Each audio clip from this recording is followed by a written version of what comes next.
आपका वाइवा होगा उससे रिलेटेड पूछा जाएगा। और एक आपका इंस्ट्रूमेंट का वाइवा होता है, उसके अंदर मेनली लैब के इंस्ट्रूमेंट होते हैं, ये आप याद रखना, मेनली लैब के इंस्ट्रूमेंट होते हैं।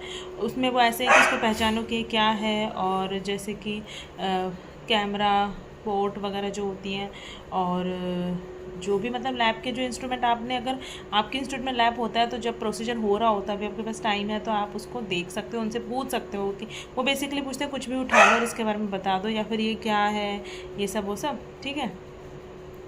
लैब के इंस्ट्रूमेंट हो गए, एक जो वाइवा होता है जो आपके केसेस के ऊपर एक वाइवा होगा, एक आपका फीटल स्कल और जो है मैटरनल पेल्विस के ऊपर एक वाइवा होगा, ठीक है। एक आपका जो है पोस्ट ऑप राउंड होगा, जैसे कि मुझे जो पोस्ट ऑप राउंड आया था उसके ऊपर मतलब वो पूछेंगे कि वार्ड में ऐसा ऐसा पेशेंट है तो आप क्या करोगे। और एक आपका जो ऑप्स का केस है उसके ऊपर एक वाइवा होगा। बेसिकली जो आपके 4 जो केस है उनके ऊपर आपका वाइवा होगा। आपका अलग से एक इंस्ट्रूमेंट का वाइवा होगा, एक ड्रग का वाइवा होगा, एक मैटरनल पेल्विस और स्कल का वाइवा होगा, और बस ये 3 ही थे शायद, है ना। एक और कुछ था, एक वो जो स्पॉट होते हैं शायद उसके ऊपर भी होता है।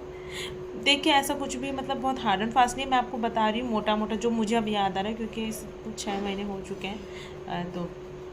तो जैसे मेरा जो ये था ना, मेरा जो पहला वाइवा था वो गायनेक का था, तो उसके ऊपर जैसे प्रोलैप्स आया था तो उन्होंने मुझसे पूछा, फिर उन्होंने मुझसे क्या पूछा वो मैं आपको बता सकती हूँ, वो आपको ज़्यादा हेल्प करेगा। जैसे BH जैसे था प्रोलैप्स था, तो आप उसमें प्रोलैप्स के क्लासिफिकेशन पूछते हैं कि कौन कौन से जो है क्लासिफिकेशन होते हैं, अभी रिसेंट में हम कौन सा यूज़ करते हैं, किसका रेफरेंस पॉइंट होता है वो क्या होता है, ये वाला, ये सब उसमें पूछते हैं। फिर जैसे उन्होंने मुझसे पूछा था कि पोस्ट ऑफ केयर कैसे आप करोगे, तो मतलब सिड्स बात वगैरह आपको बताना है। और फिर उसके बाद जैसे कि इमीडिएट कॉम्प्लिकेशन क्या होंगे, लेट कॉम्प्लिकेशन क्या होंगे। इमीडिएट कॉम्प्लिकेशन जैसे कि पेशेंट को जो है रिएक्शनरी हेमरेज हो सकता है, फीवर आ सकता है, ठीक है।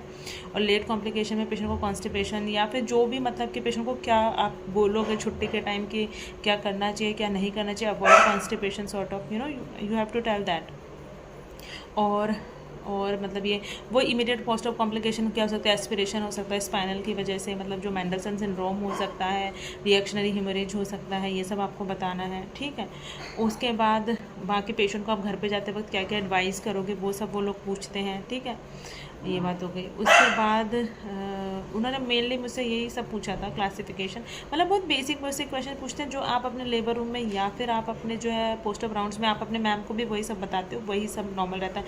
पेशेंट को मतलब जो है बाउल साउंड देखने होते हैं, अगर बाउल साउंड नहीं आए हैं तो क्या करना है, जैसे कि मतलब पहले आप क्या एडवाइस करोगे, जैसे हम पहले एम्बुलेशन बोलेंगे पेशेंट को, अगर पेशेंट ने एम्बुलेशन नहीं मतलब एम्बुलेशन के बाद भी नहीं हो रहा है तो फिर आप क्या करोगे, फिर आप रेक्टल एग्जामिन करोगे, मतलब एनल डायलिटेशन करोगे। उसके बाद मतलब जो है फिर